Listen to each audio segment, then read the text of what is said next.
Welcome to Storm and Chocolate. I'm Stormin Norman. Today's song needs no introduction.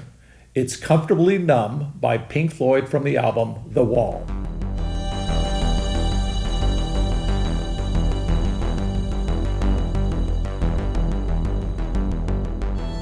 Well, let's give it a little introduction. So, right in the middle of Pink Floyd's career is what I call the quartet, from Dark Side of the Moon, which came out in 1973, through The Wall in 1979.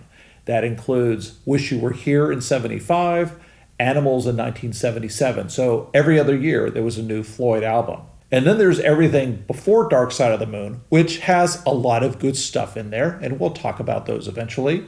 And there's everything that happened after The Wall, and there's a lot of good stuff there too. But this is kind of a monolithic section where a lot of their most famous stuff was output.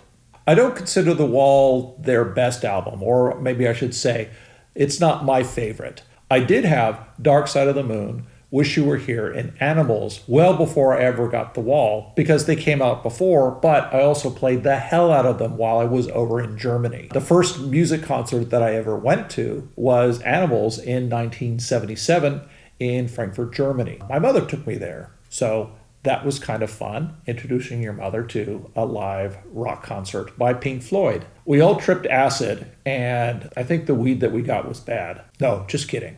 On what part? All of it. You have to clarify that. Because I've never done drugs. So for me, The Wall has three very, very good songs on it, which include Mother on side 1, Hey You on side 3, and Comfortably Numb, which closes out side 3. The reason I like both Mother and Comfortably Numb are two reasons for each of the songs. For both of them, the number one reason is you have Dave and you have Roger singing the different parts of the song. Dave is singing the choruses and Roger is singing the verses. And that's one of the things that I really respect and I really like in a lot of songs, in that you don't just have one singer singing the whole thing. You actually have multi-vocalists in the group who are singing back and forth.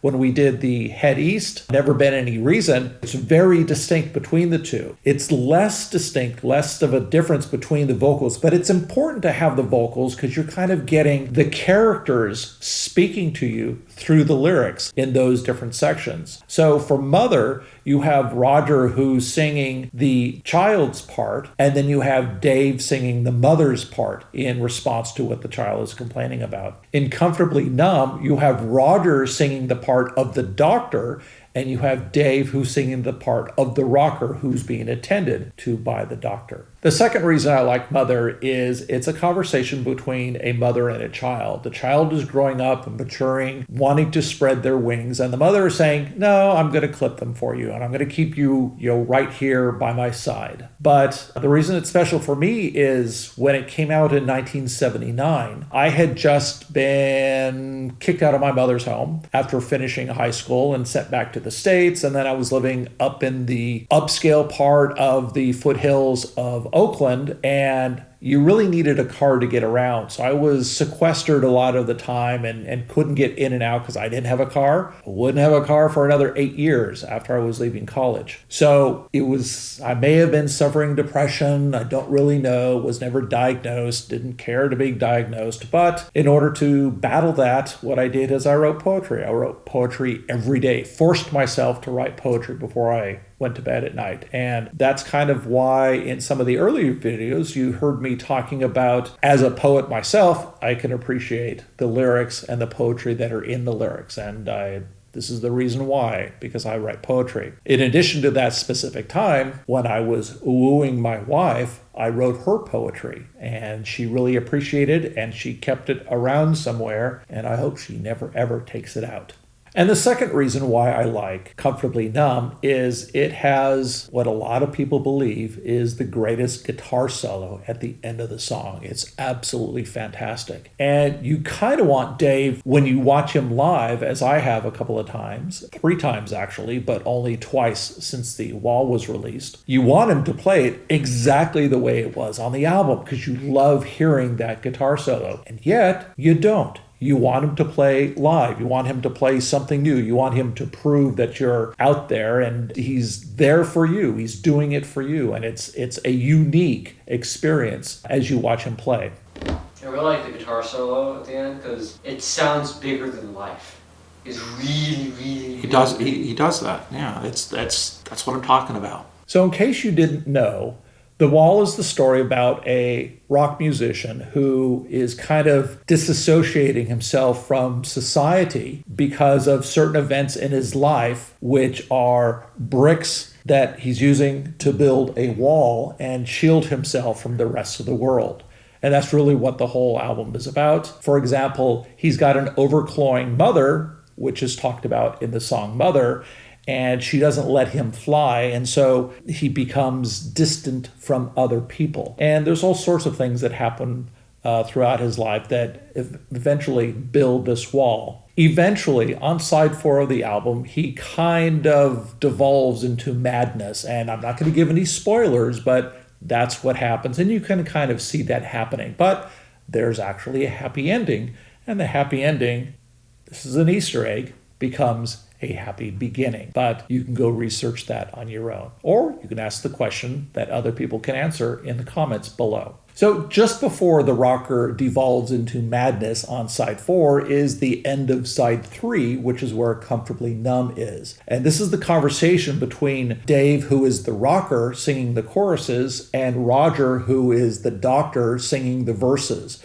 And you have that conversation go between them, and the doctor's coming in and says, "How are we today?" And the rocker is going, I can't hear you. It's only buzzes and pops kind of thing. And the doctor goes, "Well, we're going to give you something. Here you go. Here's something that will keep you up and get you going through the show." And the rocker is saying, I'm just kind of numb. I'm not sure what's going on, but let me tell you a story from my childhood, and let me tell you another story from my childhood, so you get an idea where my mind's at. It's not here in the present. It's kind of there in the past. And it never actually resolves because, again, this is only a chapter in a story of The Wall. And what happens at the end of the second chorus is Dave just repeats again, "I have become comfortably numb." And then we get, after a brief pause, we get that wonderful guitar solo, which, takes us out to the end of the side. And then we get madness on side 4. Comfortably Numb on The Wall from 1979 is the last song that Roger Waters and Dave Gilmour collaborated on. Dave had the music from a solo album that he had been working on, and when they started working on The Wall, he brought it to Roger, and Roger said, "This is pretty cool. Let me put some lyrics on it." Put lyrics on it, and you have magnificence.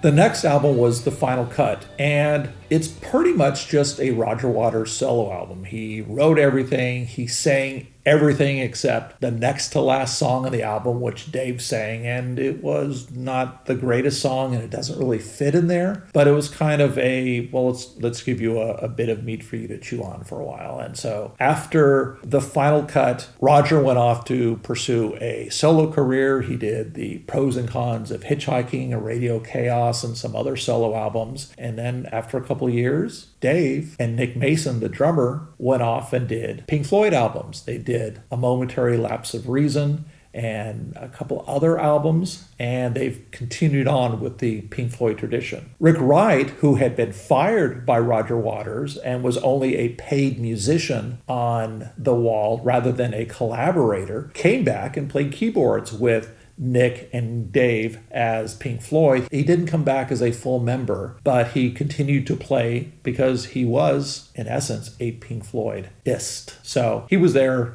playing music, and he would travel with them when they came out. When I saw Pink Floyd in Oakland in might have been 86, could have been 87.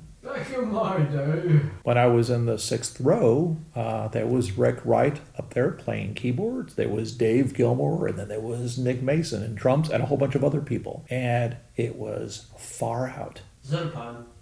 No, nope, because I was far in. So that's our quick look at Comfortably Numb. It's a short video because it's a famous song. You've probably already heard it, and you probably already love it. But I had to put it in the list. Next may be my foot in the door to my love of ELP, but at this point, it's an endless enigma.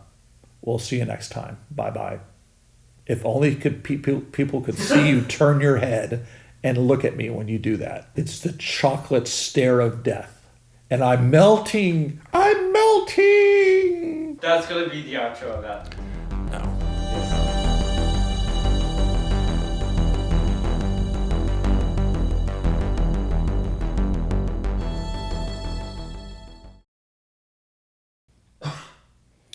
Welcome to Storm and Norman.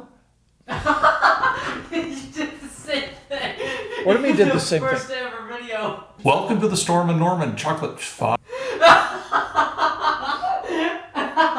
Welcome to the Stormin show. Welcome to chocolate. Jesus. What?